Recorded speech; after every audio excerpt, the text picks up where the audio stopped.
pembagian tugas IPG saya. Beliau adalah Ibu Dwi Sulistiawati Putri yang merupakan Ketua Prodi Tata Boga di SMK 6 Bungo tempat kami mengabdi. Baiklah Bu, langsung saja kita mulai wawancara saya.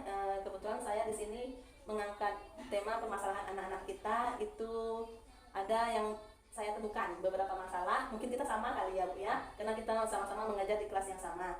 Untuk soal pertama itu Bu, bagaimana menurut Ibu tentang kesiapan siswa dalam menerima pembelajaran di sekolah kita Bu? Terima kasih.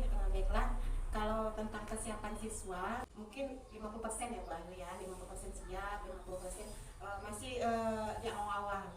Jadi siswa kita itu ketika kita memulai, makanya kita kalau misalnya memulai pembelajaran itu sebaiknya saran saya, karena anak kita kan tinggalnya jauh-jauh, mungkin faktor perjalanan ada yang sampai 30 menit, ada yang sampai 1 jam perjalanan dan sampai ke sekolah. Jadi sampai di sekolah tuh mereka memang energinya sudah lumayan terkuras. Nah, sebelum kita memulai pembelajaran itu makanya kita ada ice breaking dulu.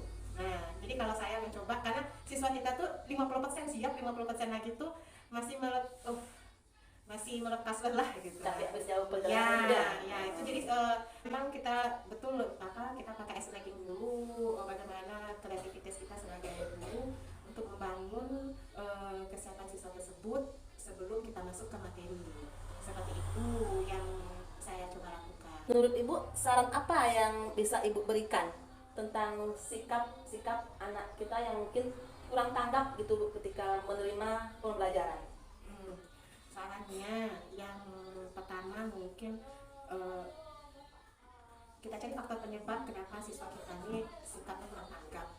Yang pertama, karena sekarang siswa kita itu sudah banyak nafsi sendiri-sendiri. Mereka tidak peduli dengan kawan sekitar, dengan lingkungan sekitar. Ya mungkin itu salah satu efek buruk dari gadget. Karena kita sudah terlalu lama sebenarnya memakai gadget untuk daring. Mau tak mau kita laksanakan juga. Jadi ada beberapa siswa mungkin memakai gadget itu tidak sesuai lagi fungsinya, atau sudah kecanduan atau sudah salah guna ya Bu ya? Ya, jadi sikap siswa kita tuh jadi acuh tak acuh gitu. Sebelum selesai permainan yang mereka lakukan di area gadget itu, mereka tidak akan fokus dengan kiri kanan. Jangankan kita, gurunya, orang tua pun memanggil itu mungkin tidak direspon. Nah itu mungkin salah satu penyebabnya menurut saya. Jadi ya mungkin seperti itu kira-kira Bu Ayu. Selanjutnya Bu, menurut Ibu kenapa sebagian siswa kita itu agak kesusahan untuk mengkonversikan resep Bu? Yang main timbang-timbangan itu kan Bu, jadi agak susah mereka mengurangkan resep atau mengkalikan resep ketika resep itu kita buat dalam porsi besar gitu. Jadi khususnya pelajaran TCBT yang timbang-timbangan, yang pakai resep, kita punya resep standar, resep baku, kemudian kita pengolahan setengah resep, sampai 3 resep. Siswa kita itu ya mungkin faktor ada lingkungan juga, mereka kita ulang kembali.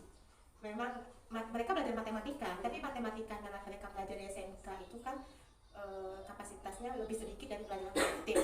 Jadi sebelum kita mengkonversikan resep, sebaiknya siswa kita diulang kembali yang apa istilahnya, kabataku ya, kali tambah kurang gitu. Nah kita ulang kembali dari nol. Nah karena sudah terbiasa pakai kalkulator banyak. Jadi agak simpel. Jadi cuma misalnya bikin roti itu tuh dalam satu resep 900 gram, cakra yang digunakan kita bikin sepertiga resep, bikinnya lama. Betul. Nah tanpa kalkulator jadi kaku. Nah jadi kita mungkin mengulang kembali, mereview kembali yang dasar-dasar itu dulu, baru kita mulai ke resepnya. Memang harus dipandu sekali ya, kita jangan dilepas. Kita sebelum mulai pelajaran berarti sebentar jadi guru matematika kali ya Bu, yang mengulang kembali secara singkat gitu ya. Ya harus seperti itu, karena memang untuk apa-apa anak kita kan tinggal searching, apa-apa tinggal searching, tanpa dipikir, tanpa dianalisa, itu tuh memang pengaruh. Ya kata lain itu pengaruh gadget mungkin. Gadget juga, karena anak-anak tuh lah kebiasaan asik main. Betul. Lanjut Bu, berdasarkan permasalahan yang pada pertanyaan barusan yang ketiga tadi itu, usaha apa mungkin yang bisa Ibu lakukan supaya anak-anak kita itu lebih cepat dalam menghalikan resep atau mengulangi resep?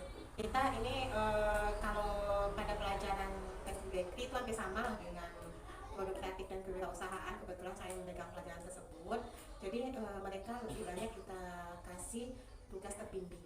Kalau saran saya, tugas terbimbing ini maksudnya lebih sering latihan gitu. Nah, sebelum masuk ke resep yang sebenarnya. Jadi kita bikin soal cerita dulu, kemudian mereka harus diajak untuk membiasakan jangan pakai kalkulator dulu, Manual ya? manual. Jadi kita ada tugas terbimbing, kemudian kita kasih tugas mandiri misalnya di rumah gitu kan. Dilakukan pada kehidupan nyata saja, jangan jauh-jauh. Misalnya nih bikin, kalau mereka ada, kalau sini kan tradisi kita tuh kan ada acara yasinan seperti itu. Ketika yasinan itu kan kita membuat kue dulu. Nah, Porsi besar ya? porsi besar. Nah, jadi ketika mereka membuat, diajak oleh orang tuanya bikin kue 10 loyang, pasti mereka kalikan. Jadi kita bikin soal cerita tuh yang betul-betul yang mereka hadapi sehari-hari. Mungkin itu lebih masuk gitu kan, sebelum kita masuk ke sofrol kah, handball kah gitu kan. Seperti mereka masih ngeblend. Kalau misalnya kue kalau bolu kan bahannya cuma nggak sampai 10 macam. Nah, jadi misalnya dalam satu loyang itu telurnya 5, kemudian dikalikan berapa, kebetulan itu bisa 10 loyang. Nah, mungkin seperti itu. Berarti kita rangsang dengan soal cerita ya, soal cerita dan yang mereka dilakukan hadapi. bakal mereka temui di rumah, ya, menolong orang tuanya ya Bu ya. Betul, seperti Berarti itu. Kesimpulan dari jawaban Ibu tadi, untuk yang dimulai dari pertama tadi itu, sebelum mulai pelajaran kita lakukan ice breaking ya Bu ya. Betul. Terus selanjutnya itu kita pastikan kondisi anak benar-benar siap dalam menerima pembelajaran. Terus untuk permasalahan selanjutnya itu mengulang kembali jawaban Ibu Bu. Mengulang kembali pelajaran matematika dasar kita sebelum memulai pelajaran. Karena kayaknya memang mau tidak mau ya Bu ya, supaya memang mereka mantap ketika mengolah makanan, tidak lagi melihat-lihat kalkulator, tidak lagi mencari pena untuk mengurang, untuk mengalihkan bahan. Kayaknya pertanyaan-pertanyaan yang saya ajukan sudah selesai kita Ibu jawab untuk pertanyaan sini. Sama saya. Ya, terima kasih. Terima kasih Ibu atas waktunya bersedia untuk saya wawancara singkat untuk tugas ini. Mudah-mudahan kita sama-sama bisa mendidik anak kita untuk menjadi memang orang-orang yang sukses di bidang mereka masing-masing gitu kan, yang mandiri ya, yang memang seperti tujuannya menghasilkan, dapat menghasilkan gitu dah Bu ya. Terima kasih banyak Bu Dwi. Assalamualaikum warahmatullahi wabarakatuh. Waalaikumsalam warahmatullahi wabarakatuh.